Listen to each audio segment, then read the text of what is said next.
Hours shed more blood than had been shed during the entire Orange Revolution back in 2004. And at each turn, Yanukovych became more and more repressive, more and more bloodthirsty.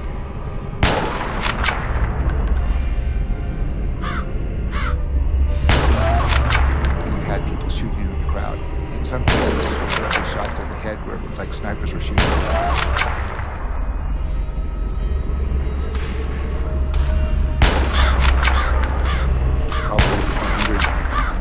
People killed.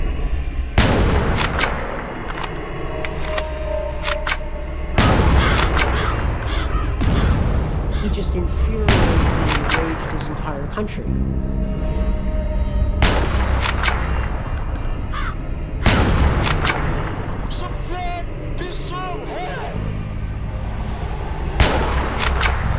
Yanukovych defied calls for his resignation. I am not going to leave Ukraine or go anywhere. Yanukovych packed up in a car and left.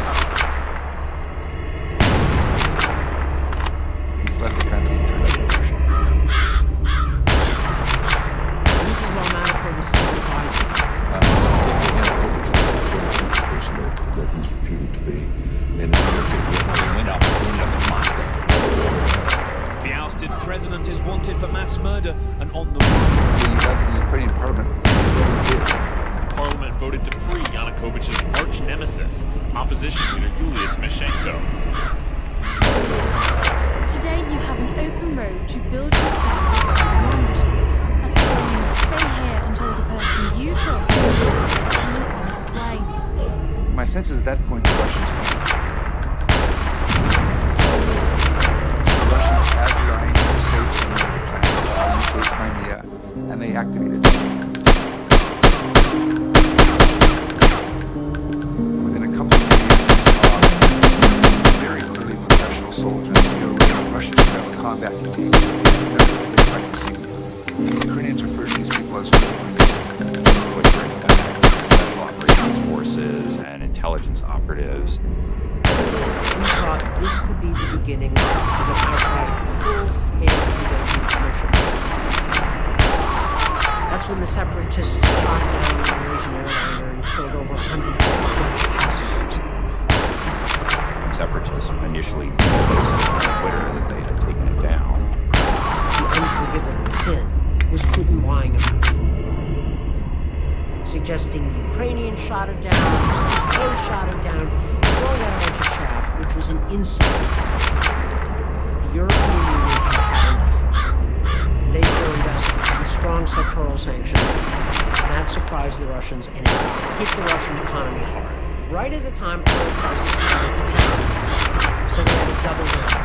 How do you respond to the greatest geostrategic catastrophe of the 20th century, which was the collapse of the Soviet Union, and try to preempt the collapse of the Western system of the 21st century. If you can't destroy these structures militarily, you will destroy them from within. By actually creating and exploiting them such that the electorate is so divided that you don't trust the government. The foundations of geopolitics is a guiding principle for Russia. And it's something that their military and intelligence services have relied upon and applied throughout their campaigns.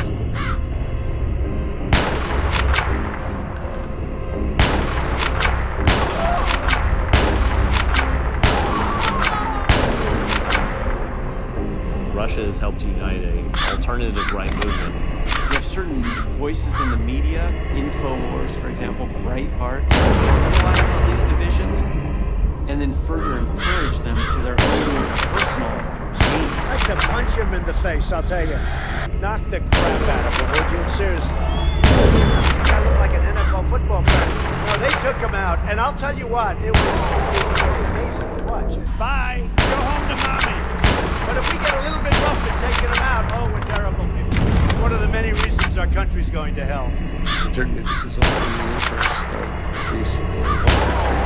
To see this otherwise rather brazen candidate turn into such a thing when the name of Putin ever came up. I'm very disappointed has done an amazing job of showing leadership, whether it's a noble cause or not. Let's not discuss that. He is now the world leader. I respect Putin. He's a strong leader, I can tell you that. Unlike what we have a pathetic leader. I think in terms of leadership, he's getting an A. As far as an individual who poses a threat to the world, literally, a person who has standards high. He was certainly very vocal about Russia wanting a better relationship. Wouldn't it be a wonderful thing, frankly, if we actually got along with Russia?